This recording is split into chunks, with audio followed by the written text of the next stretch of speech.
Whoa, that's really good. Hey, and welcome back to my channel. I still can't believe I'm uploading stuff on YouTube. It's like extended video. You know, I make small videos on Instagram. I use the same name, by the way. Do follow me.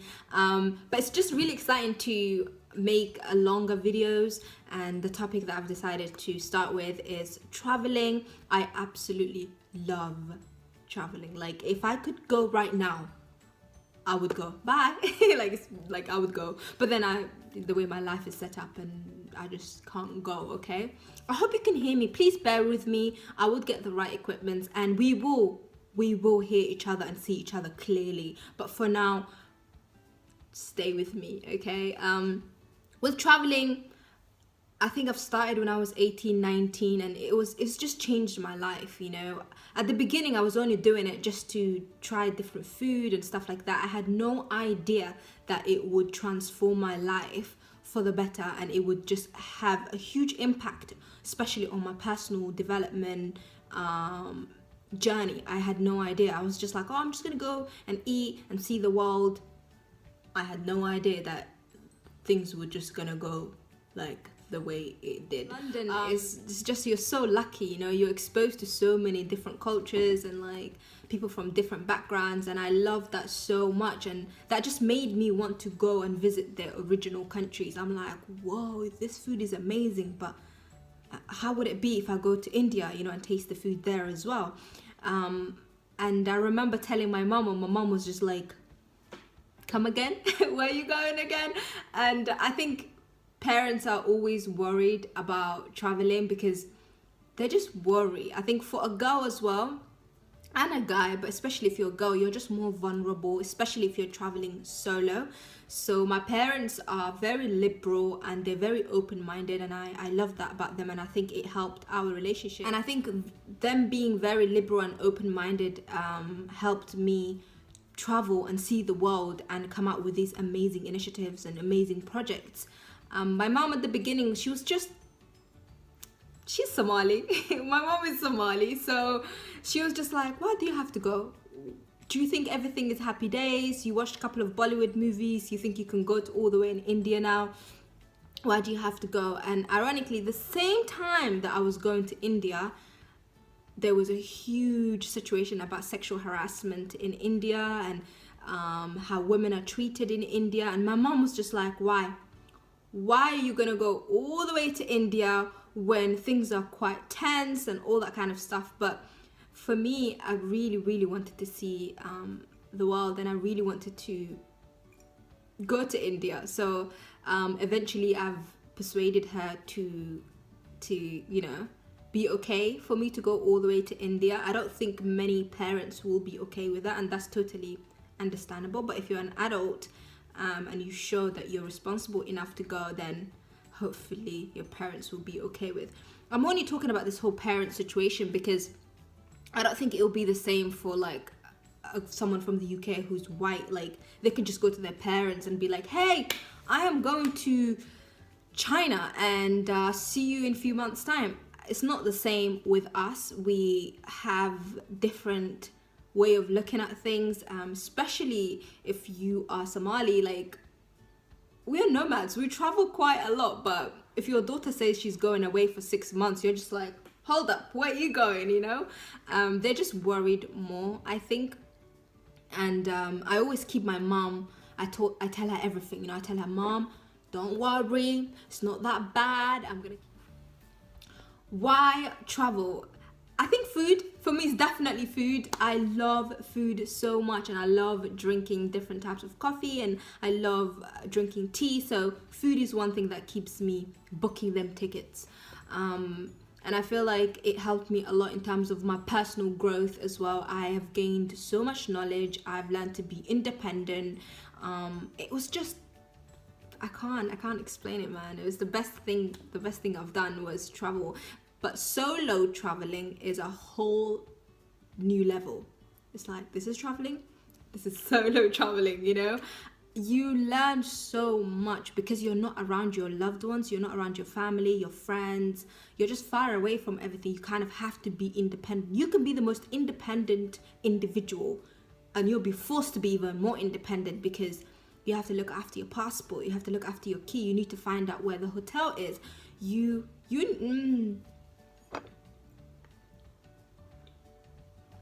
It's not easy. Like, it's not easy, but then you have to learn to do these things, and it's going to help you in the long run in your life. And that could be your work aspect, your relationship, your marriage, or whatever it is that you do in life.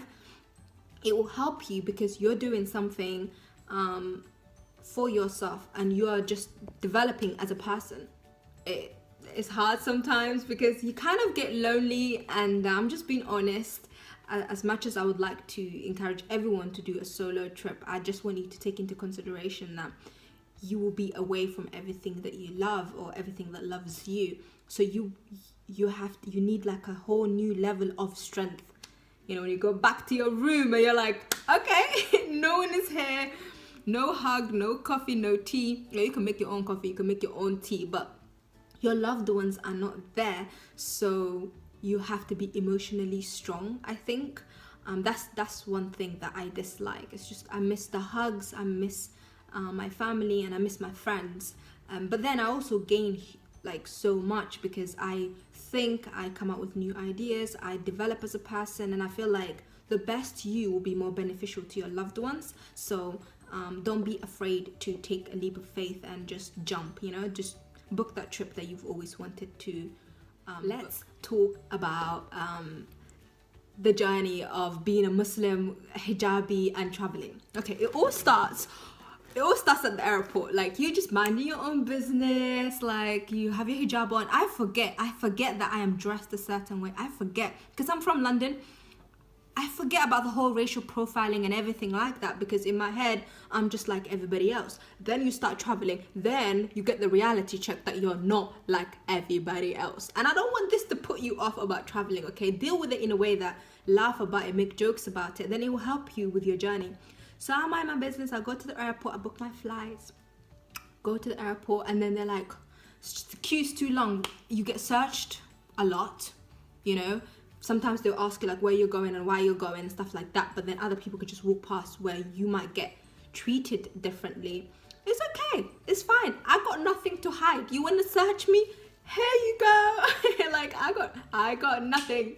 But you kind of have to like learn to laugh about it. Like, I have this thing in my head where if I get randomly selected for a search at the airport, racial profiling, I just, you know, I don't care. I buy myself a caramel latte because that's my treat. It's funny, you know, me and my friends joke about it. I'm not going to stop doing things and, you know, being epic just because I get treated in a certain way. I just laugh about it. And I'm like, when they say to me, oh, it's random selection. And I'm like, oh, is it random? Is it random? Oh, very random that I'm the only woman of color here with the hijab and you want to search me. Moving on from the airport, like when you get to the other country, I am always like low-key nervous, even though I've been doing this for quite a long time. I'm like, oh my God, I need to find my hotel. I need to find how to get to my hotel and all that kind of stuff. And when you check in or if you go to a restaurant to eat food, people just ask you like, oh my God, like, why are you by yourself? Such a beautiful girl, you shouldn't be alone. And, you know, it's like a stigma that's attached to it. And I'm just like, I don't mind traveling alone. I do have friends and I do have beautiful people in my life and I love them so much. It's just sometimes I like to do solo trips. So they don't understand. And I think if you look at it from humanitarian perspective, there's also another stigma because they understand why a white girl would go and travel and do a gap year and do humanitarian work and volunteering and all that kind of stuff. But when I was in India and I was doing the same thing, I would get questions like, oh, we understand why they're here. They would say they, like they're all white. So they're like, we understand why they're here. Why are you here? And I'm like, so you're telling me that a hijabi from London can't travel and can't like do volunteering just like what they're doing? Like, they're from the UK, we're all from the UK. Why is it a big deal that I am doing the same thing that this person is doing, you know? So sometimes it's just a bit like, okay, all right. I think traveling off-peak season is the best time. When everybody's back from holiday, that's the kind of time that you should be looking as well. Do get like a huge map, that helps me. And then note down all the countries that you would like to visit, check their flights, see your budget, see what works for you, and get like an extra job if you have to. If you're studying, please just focus on your studies, because that's more important. You could do your traveling after you finish or during summer, but just plan ahead and book your flights in advance as well. There are so many airlines that offer cheap flights, especially off peak season, so book them and then get the flight out of the way, and then you save up for your accommodation, and then you could just get that out of the way, then have some sort of pocket money for when you get there as well. I think safety wise, you have to be very, very careful. For me, I just used to avoid going out at night time, especially with my solo trips, because ain't nobody got time. I don't want to like I am too short and too tiny for this world, and I'm just scared. So. People will always have something to say about you. So if you're traveling by yourself, best believe people just be like, oh, look at this person, they're all by themselves. They're probably loners, they don't have friends, they don't have people to travel with and all that kind of stuff. But then you know what? Who cares? You just have to focus on doing what you love. You have to focus on just being yourself, because at the end of the day, people always have something to say, and they're strangers anyways. You'll never see them again. So do it. Don't let anything stop you. Like, don't let anything stop you from traveling, because it will transform you. Okay, I'll stop going on and on about traveling, but I'm just saying from personal experience, traveling has transformed my life for the better. I've learned so much from it, and you will have so many stories to tell, the good and the bad as well. You can look back and just laugh at all of them. And if it's something that you want to do this year, start planning, start looking at like YouTube videos and checking out like content that are already out, and hopefully you get to visit all the countries that you want to visit. Do let me know, tag me if you do end up going, and yeah, have fun. I'm out. Have a good day, and yeah, I'll see you next Friday.